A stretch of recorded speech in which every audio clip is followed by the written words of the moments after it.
diri sendiri kan. Maksudnya Oke. ya, Jadi ya apa yang kebayang? melakukannya ringan juga kalau memang harus bertanggung jawab ya melakukan dengan ringan. Tidak ada penderitaan lah karena konsep-konsep itu berkurang penderitaan itu loh. Oke. Menderita karena terpatok sama konsep jadi di sininya berat kan. Iya, Dia ringan. ringan ya. Oke. Kalau sebagai tadi apa? Ayah sebagai suami? Ya sama kan. Ringan juga. Oke. Lebih Sebagai bertanggung jawab jadinya kitanya. oke. Porsi tanggung jawabnya ada. Rasanya ringan ya di situ ya. Ya, saya mau melakukan ya apapun, maaf ya, pekerjaan itu tidak ada gender. Iya, iya. Ya, pekerjaan itu tidak ada gender. Apapun yang saya lakukan itu bukan artinya ini pekerjaan wanita, tidak. Ini pekerjaan pria, tidak. Ya udah kita lakukan pada saat sebagai contoh-contoh nih Kang ya, kita buka-bukaan. Ini istri saya lagi live juga lagi live sama IGTV. Nanti dia mau join. Nah, ini kan anak-anak sama saya, ya saya lakukan aja. Yang mesti saya lakukan sebagai ayah lakukan. Nggak harus menuntut, wah kamu ini tanggung jawab kamu. Tidak, nggak perlu. Kita support. Iya. Nah, karena kita support itu. Kalau konsep secara umum, wah itu kan kerjaan perempuan. Nah, udah saya nggak peduli itu lagi lah. Ya, Itu sudah. gitu. Nah, Jadi drama kan? gitu-gitu ini jadi drama. Peduli amat lah itu sama orang lain. Nah, ini anak-anak pas lagi pup tadi kan. Saya hilang tadi lagi pup ya. Udah saya beresin dulu. Ya, kita saling bantu aja support gitu. Nah, itu Kang. Itu ada good. fungsinya sekaligus gitu. Sip, Lebih mudah ada prakteknya. Kebetulan. Mantap ya. Jadi kayak begitu ya. Coba kalau akhirnya kita mengikuti konsep ya di pikiran kita itu, yang sedangkan yang konsep di pikiran kita itu adalah konsep-konsep yang diintervensikan sebetulnya ya di luar sana, di luar kesadaran kita gitu ya. Dan drama itu akhirnya terjadi gitu ya. Oke, good. Ada yang lain? Hidup itu harus seperti apa gitu kan? Siapa yang mengharuskan misalnya gitu? Pertanyaan Kang Dani. Oke, silakan. Oke, dari Mbak Adawiyah. Tapi bagaimana kita menyikapi orang yang selalu menyalahkan kita, padahal menutupi ketidakmampuan dirinya sendiri dalam ego, atau bahkan saya sendiri yang belum bisa ikhlas dengan diri sendiri, Kang? Ya, kira-kira kalau tidak ada drama, apa yang perlu dilakukan oleh Kak Adawiyah?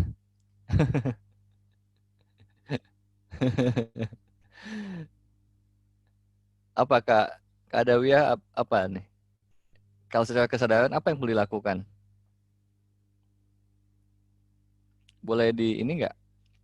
Unmute biar kita bisa langsung diskusi.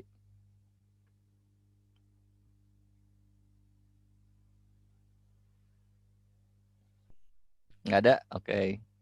Ya sudah, paling itu aja jawaban saya.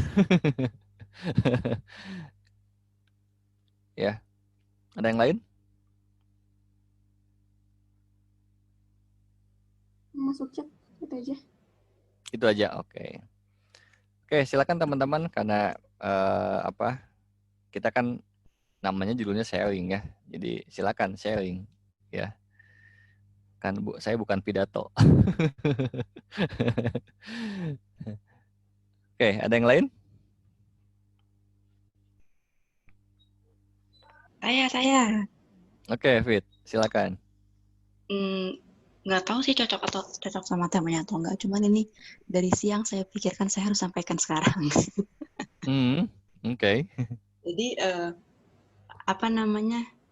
Sorry kalau nggak nyambung ya. Cuman saya harus sampaikan ini ya. Tumben. Apa namanya? Ternyata biasanya kan kalau sesinya Kang Dani saya dengerin terus kayak apa nyambung ya gitu. Mungkin yang ini kali, mungkin yang ini kali. Maksudnya ngerasa kalau mungkin nggak ada apa-apa, mungkin. Jadi saya tergelitiknya karena tadi ada fase yang denial itu. Ya. Terus sampai tadi siang itu 3 hari yang lalu sebenarnya ada suatu momentum ketika akhirnya hari ini saya baru terengahkan kalau ternyata saya ada suatu apa ya, nggak tahu itu kolektif unconscious kah atau memang itu unconscious dari diri saya sendiri kalau ternyata uang itu kalau kekumpul pasti kepake buat yang lain.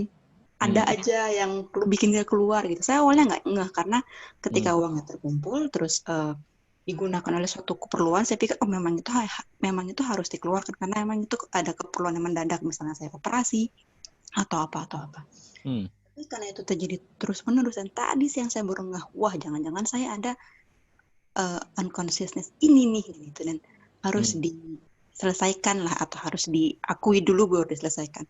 Jadi yang mau saya sampaikan ke Kang Dani dan teman-teman adalah banyak banget ya ternyata hal-hal yang kita tuh nggak tahu. Tapi kan satu momentum saya kayak loh, saya tuh ada ini loh ternyata, dari mana ya gitu. Tapi mesti diakui dulu karena kalau langsung dari mana ya ini, itu malah si pikiran yang ngacak-ngacak gitu ya nggak sih? Iya, iya. Ini kan saya pernah saya bahas ya tentang servo kantong kosong. Pernah ingat nggak? Servo kantong kosong tuh berapapun punya uang ya kosong lagi. Itu namanya servo kantong kosong. Yang waktu Kang Dani waktu yang ada sisi itu saya merasa gue nggak ada kayaknya gitu. Tapi lama setelah terus kebuka kayak oh saya ada ini. Iya gitu. Jadi apapun yang terjadi ketika servo kantong kosongnya itu nyala, apapun yang terjadi akhirnya menarik hal-hal kejadian yang membuat uang ini keluar. Gitu. Mau apapun. Waktu itu kan saya pernah bahas. Bisa aja kan orang tua kita sakit gitu kan, adik kita tiba-tiba pinjem, terus teman kita tiba-tiba kurang uang buat lahiran misalnya gitu ya, dan seperti itu misalnya, sehingga kita akhirnya mengeluarkan itu. Makanya salah satu solusinya gitu kan dulu adalah benar-benar Anda perlu di situ ketika itu muncul, Anda tegaskan Anda perlu benar-benar saving di situ. Jangan sampai kosong, minimal 10%-nya. Ya. Saving di situ ya. Kalaupun ada apapun aja, katanya misalnya ada yang urgent lah atau apa, Anda di situ perlu tega ya, perlu tega. Tega, tegas, benar-benar tidak mengeluarkan uang itu. Kemarin saya coba tuh bulan lalu sekali, karena saya pikir poin A itu yang si servonya yang bikin ini nih, yang bikin ngantong bolong. Ternyata ada yang lain. Iya, pokoknya gitu. Akan digelitik sampai akhirnya ketika pola itu terus-menerus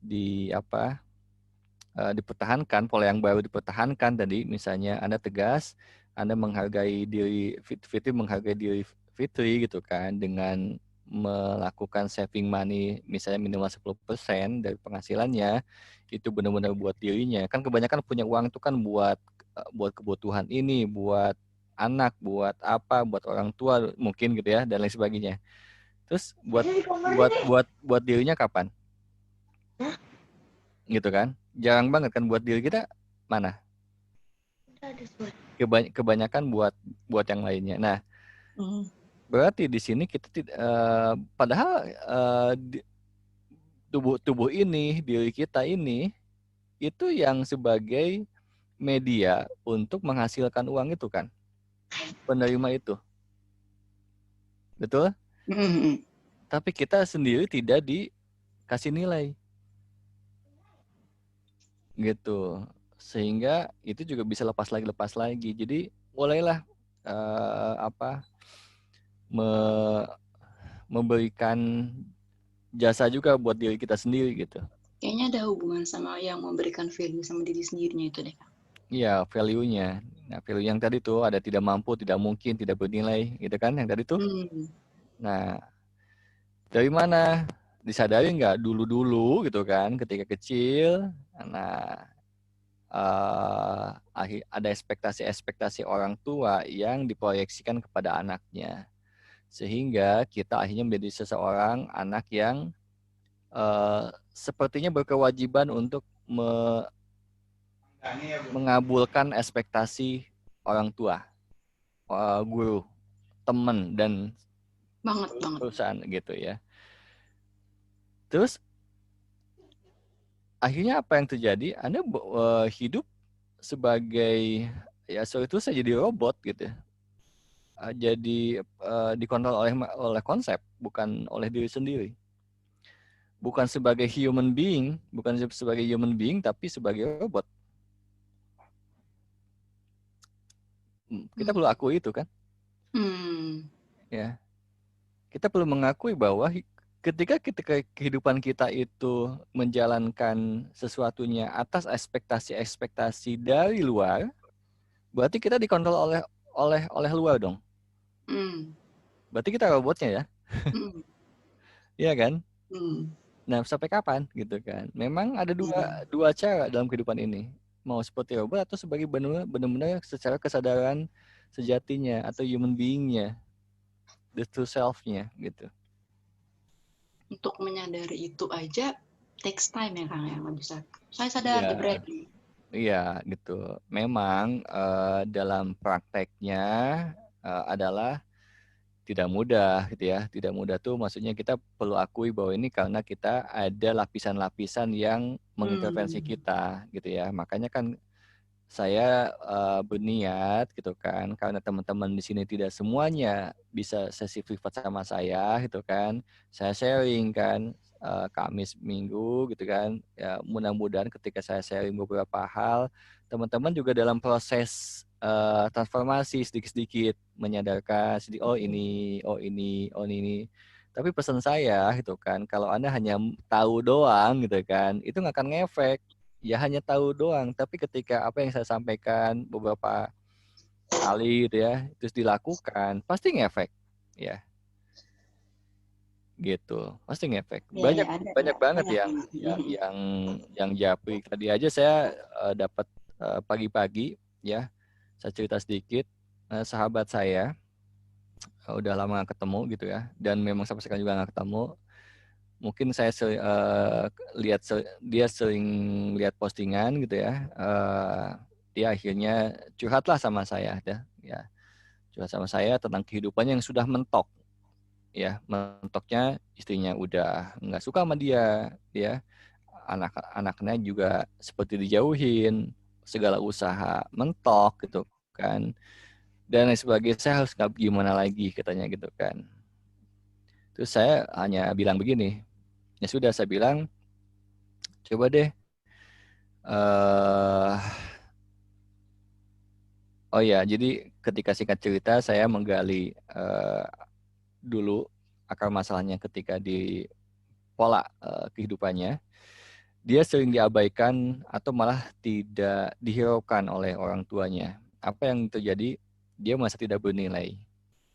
Ketika dia merasa tidak bernilai, apa yang terjadi? Kehidupannya akan menciptakan drama-drama yang judulnya tidak bernilai.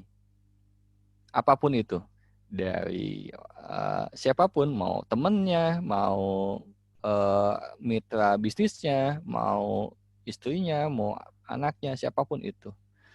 So kalau gitu nggak usah berdrama lagi gitu kan. Silakan maafkan orang tuanya gitu kan. Terima bahwa itu salah satu bentuk atau fase kehidupan dirimu, saya bilang kamu gitu ya. Udah jalanin apa adanya ya, ringan gitu ya. Ya singkat cerita lah gitu kan, karena panjang masa cerita saya banyak banget gitu ya. Cuma intinya adalah ketika akhirnya tidak berdrama lagi gitu kan,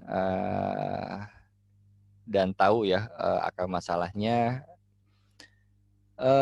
dan dia melakukan transformasi, melakukan apa yang saya sarankan. Tadi pagi dia berterima kasih, hidupnya udah berubah.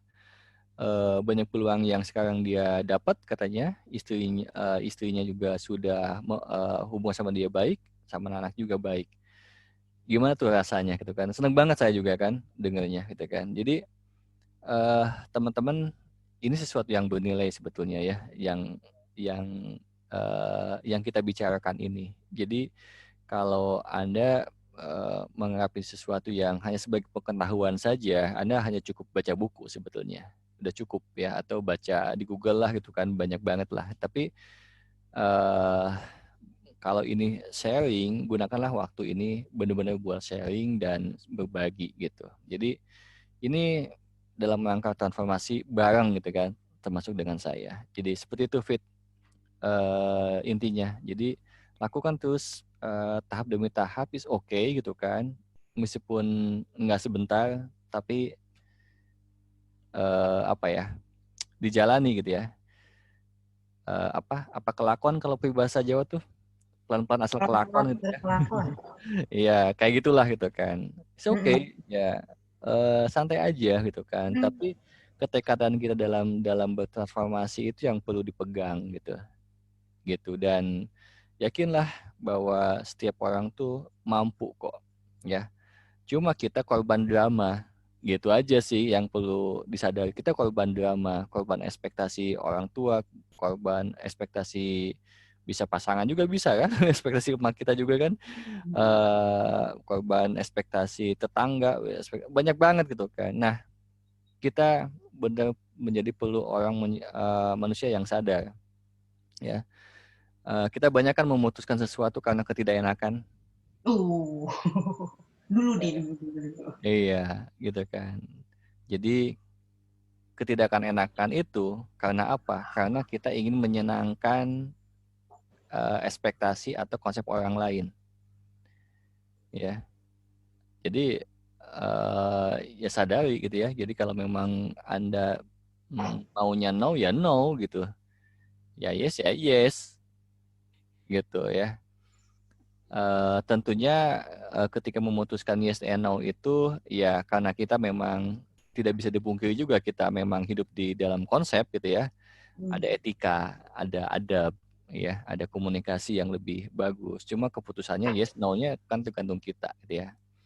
Maksud saya tuh kita memang nggak bisa benar-benar menjadi diri kita sendiri, ya. Kan banyak tuh, jadilah diri kita sendiri gitu ya, misalnya kan. Atau ketika sudah berkeluarga, akhirnya protes tuh, misalnya pasangan kita.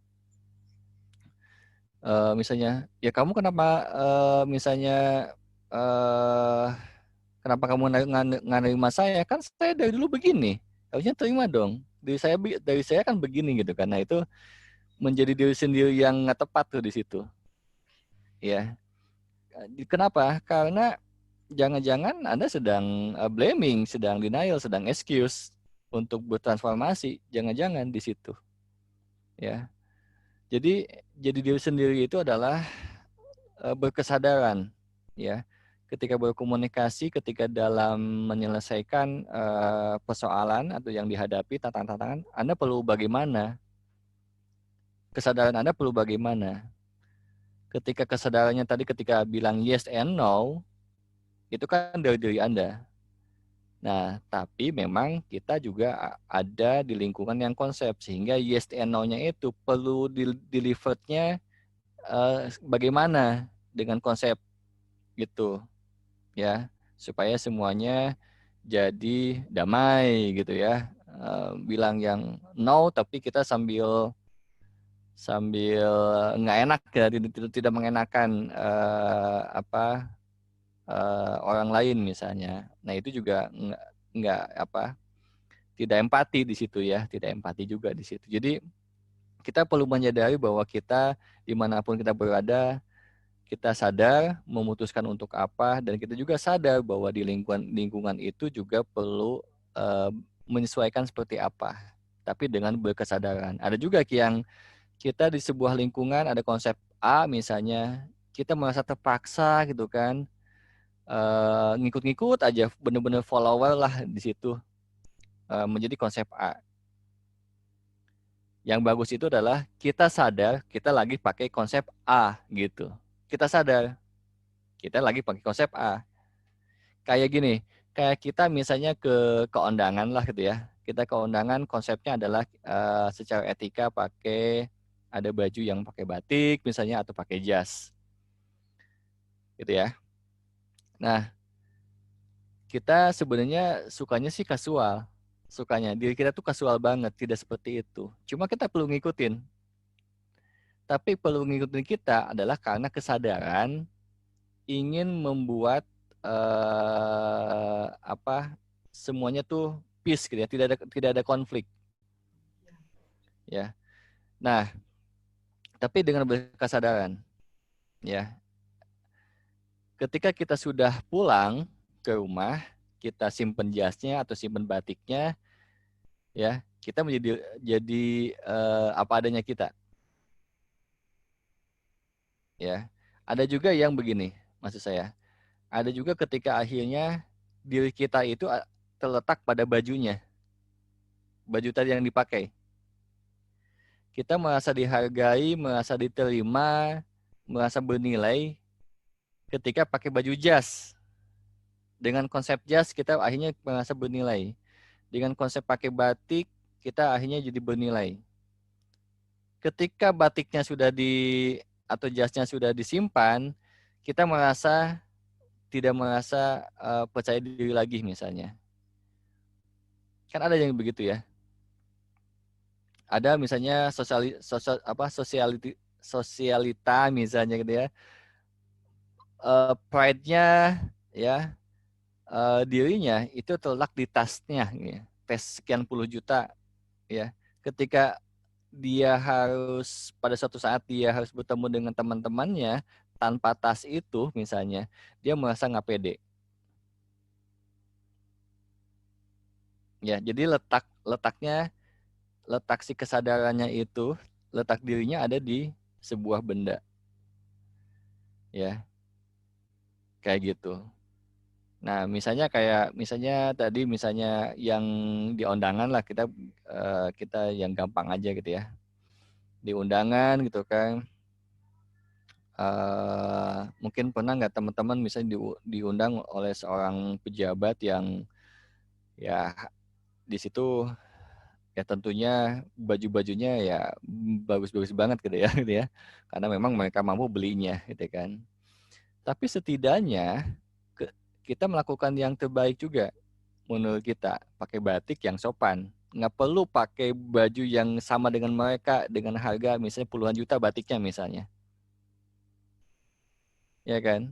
Dan kita datang ke sana dengan percaya diri, ya inilah saya menghormati Anda, ya, menghormati Anda dengan pakaian yang seperti ini, ya. Ya, tapi mampu saya ada ya seginilah gitu kan. Mungkin batiknya 200.000, mungkin ya 300.000, 500.000, mungkin kan malah 100.000, ya oke gitu kan. Karena letak kepercayaan diri kita bukan pada si pakaiannya, ya. Kita hanya ngikutin itu untuk mengikuti konsep yang ada dengan kesadaran, ya, dengan kesadaran. Bukan ngikut banget gitu kan, harus begitu gitu kan. Mungkin ini yang mudah-mudahan bisa ketangkap ya maksud saya gitu. Ya. Oke, jadi balik lagi bahwa kita ini jadi drama ya karena dipenuhi dengan ekspektasi-ekspektasi. Punya anak harusnya tuh gini, harusnya gini, harusnya gitu kan, gini kan, harusnya anak tuh begini gitu kan. Sebagai istri tuh harusnya begini, sebagai suami tuh harus gini kan, gitu ya.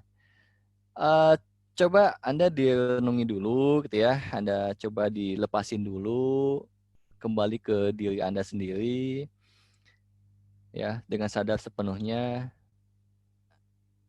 Sebenarnya dengan apa yang sedang dihadapi sekarang, apa sih yang sebenarnya secara efektif perlu dilakukan? Itu aja sih pertanyaan simpelnya. Apa yang dia butuhkan ya sebenarnya? Apa yang dibutuhkan oleh istri saya ya? Apa yang dibutuhkan oleh suami saya ya, gitu kan? Apa yang dibutuhkan oleh anak saya gitu? Apa yang dibutuhkan teman saya ya? Atau siapapun itu, ya. Tanya ke dalam diri kita, gitu kan? Yang efektif seperti apa ya? Bukan yang, aduh, kalau saya melakukan ini salah nggak ya? Nah itu aja Anda sudah berdrama. Berdrama dalam hal apa? Salah dan tidaknya ditentukan dan ragu karena apakah yang saya lakukan ini adalah bertentangan dengan konsep di luar sana. Ya. Jadi tanyakan dulu ke dalam diri kita bagaimana sebaiknya, gitu ya. Dan banyak hal sih sebenarnya, makanya ini nggak bisa dibahas apa jauh atau lama, karena kan terbatas dengan waktu. juga yang pasti Anda poinnya aja deh ya. Saya mau poinnya dapat nggak sih gitu kan yang dimaksud oleh saya. Coba tolong feedbacknya dulu deh. Ada pertanyaan Kang tuh Kang di chat. Oke. Thank you Kang Bibi. Pertanyaan dulu apa tanggapan dulu, Kang? Ya tanya dulu. Oke, Nek. dari Mbak Yayu nih, Kang. Kang, kalau kita mempercayai konsep-konsep agama yang sudah kuat melekat pada kita, lalu pada kenyataannya kita tidak dihargai dan tidak dihormati. Misalnya sebagai ibu tidak dihargai dan dihormati, apakah konsep-konsep agama yang saya percaya itu harus diabaikan agar terbebas dari belenggu tersebut? Padahal kan konsep di agama itu ada di Al-Quran. Itu kan. Iya. Dan ada juga konsep yang lainnya di agama untuk mengikhlaskannya juga bahwa anakmu bukan milikmu ya. Bahwa anakmu adalah titipan, bukan milikmu. Jadi ya sudah begitu adanya aja anaknya seperti itu. Dan bagaimana setidaknya kita sebagai orang tua bagaimana dengan efektif apa yang perlu dilakukan oleh Mbak Yayu misalnya ketika menyikapi anak-anak, misalnya kalau anak-anak nggak tahu kan bisa jadi bukan anak Mbak Yayu ini, misalnya kalau anak-anak yang seperti itu kira-kira aja saya mengandai-andai, misalnya mengandai-andai yang lebih efektif lah gitu ya, yang dengan berkesadaran. Jika memang seperti itu ya, atau teman-teman yang lain bisa nggak jawab, jika ada anak-anak yang tidak misalnya tidak hormat sama orang tuanya, apa yang perlu dilakukan secara kesadaran? Silakan. Cek diri orang tuanya Kang. Orang tuanya yang dicek diri. Karena Cek tidak diri. ada anak yang durhaka, yang ada pasti orang tua yang membuat anak durhaka. Ya kan? Oke, bagus tuh ya. Tidak ada anak yang durhaka, yang adalah anak yang membuat anaknya durhaka. Ya, Gitu ya? orang tua yang membuat anak-anak jadi durhaka. Ya saya Iya. banyak hal-hal yang tadi kaitannya dengan Kang Dani cerita tadi. Kalau tanyakan ke diri kita kembali ke diri kita, tanyakan apa yang harus kita lakukan atau apa yang harus anak butuhkan atau pasangan yang dibutuhkan. Yang selama ini yang kita lakukan adalah keinginan saya sebagai orang tua, keinginan saya sebagai suami, padahal tidak melakukan feedback. Kalau diperlakukan ini apa yang dibutuhkan mereka. Nah itu yang terjadi, membuat anak-anak menjadi durhaka. Iya. Kita yang setting. Betul. Ya jadi ya jangan-jangan ketika yang tadi seperti yang dilakukan oleh yang seperti Mbak Yayu ya, belum tentu ini Mbak Yayu ya, yang seperti itu kita sedang melakukan justify gitu ya, melakukan pembenaran ya, kata konsep begini, kata Al-Quran, kata apa gitu kan, tuh begini-begini gitu kan. Padahal kalau boleh jujur dan boleh mengakui, ada andil nggak dari diri kita yang membuat mereka seperti itu? Kenapa itu nggak dimunculkan? Kenapa itu yang nggak dibahas sih? Seolah-olah di sini Anda benar misalnya. Ya seolah-olah Anda benar, dan tadi saya bilang seolah-olah Anda sebagai victim di situ. Padahal kalau berani mengakui dan mengambil tanggung jawab pribadi, ada kan di situ Anda ikut andil di situ. Kenapa enggak itu aja yang perlu difokuskan untuk memperbaiki diri gitu kan, sehingga kita fokus terus menerus diri kita apapun yang terjadi, yang akhirnya kita bertransformasi di situ. Ya bonusnya kalau memang itu lingkungannya berubah, ya bonus lah ya, tapi tidak menjadi ekspektasi gitu kan. Oke. Secara real, anak-anak saya kan teman-teman tahu, anak-anak saya 6 dan semuanya tidak ada yang sekolah gitu ya. Coba bayangkan gitu kan, kalau itu terjadi pada teman-teman semuanya ya. Apa yang terjadi di pikiran teman-teman? Punya anak 6 ya, nggak sekolah ya.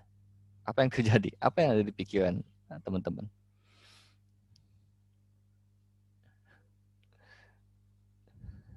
Boleh share? Nggak normal, Kang. Punten. Nggak normal, iya. Thank you, Mbak. nggak normal bisa nggak normal ketika